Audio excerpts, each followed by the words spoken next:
Today, the Readiness Subcommittee meets to receive testimony on military construction, facility sustainment, environmental and energy programs of the Department of Defense.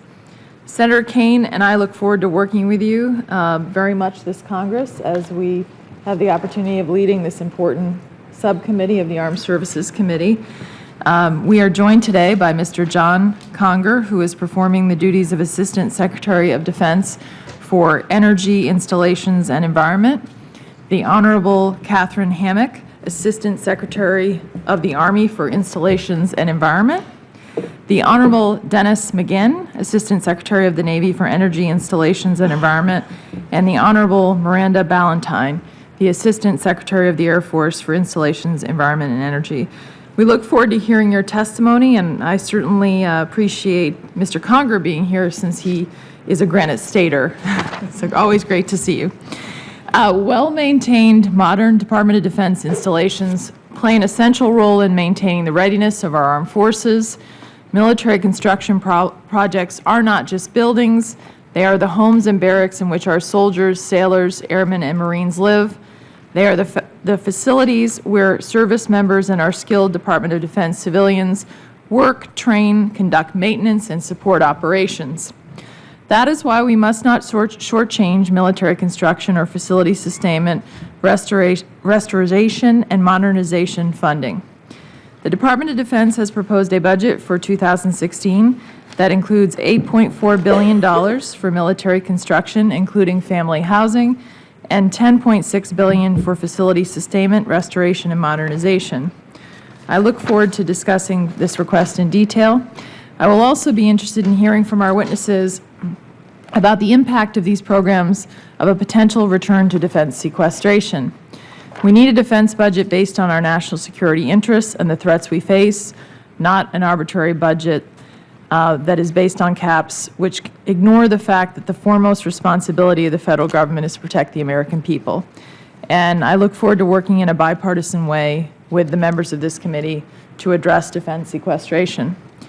Before I turn to my ranking member and we hear from the witnesses, I would like to address some military construction issues that are important to New Hampshire and our National Guard and my constituents who work at the Portsmouth Naval Shipyard. I had the opportunity to welcome recently the Air Force Chief of Staff, General Welsh, to Pease Air National Guard Base last month, where we discussed ongoing preparations for the KC-46A. In anticipation of the arrival of the KC-46A, I'm very pleased that the $41.9 million in military construction projects at Pease Air National Guard Base that we authorized last year in the 2015 NDAA are moving ahead. More specifically, the projects will modernize the aircraft ramp refueling system, reconfigure the airfield's parking apron and taxi lanes, and expand and upgrade 2 aircraft hangars that are on track. I'm also very pleased that the Department is requesting $2.8 million for fiscal year 2016 to upgrade the flight simulator at Pease to allow our pilots to train for the vetting of the KC-46A. While there's very positive MILCON progress for New Hampshire in terms of the Air National Guard, I continue to be troubled by the condition of New Hampshire Army National Guard readiness centers, and I know that we've talked about this in our meetings. This is a trend that I know is reflected across the country. However, the condition of readiness centers in New Hampshire is particularly unacceptable. The average condition index of New Hampshire Army National Guard readiness centers is poor, 64 out of 100, and ranking New Hampshire 51 out of 54 states and territories evaluated nationwide. The Manchester Readiness Center was constructed in 1938, does not comply with building code standards, as well as life, health, safety, and anti-terrorism force protection standards. Members of the New Hampshire Army National Guard and service members like them around the country deserve better, and I'm pleased that the Department is finally requesting funding for the New Hampshire Army National Guard vehicle maintenance shops in Hooksett and Rochester for 2017, as well as readiness centers in Pembroke and Concord for 2018 and 2020, respectively. Considering the poor state of New Hampshire Army National Guard facilities, it's essential that these projects not be postponed and that they stay on schedule.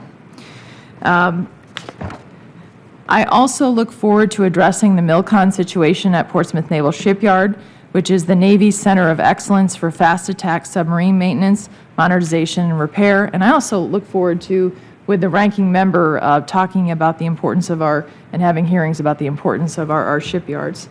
I would like to get an update on the P266 structural shops consolidation reprogramming from all of you, and I look forward to discussing 2 other military construction projects that I understand have been delayed from fiscal year 2016 to 2018, and that's the P309 crane rail and P285 barracks.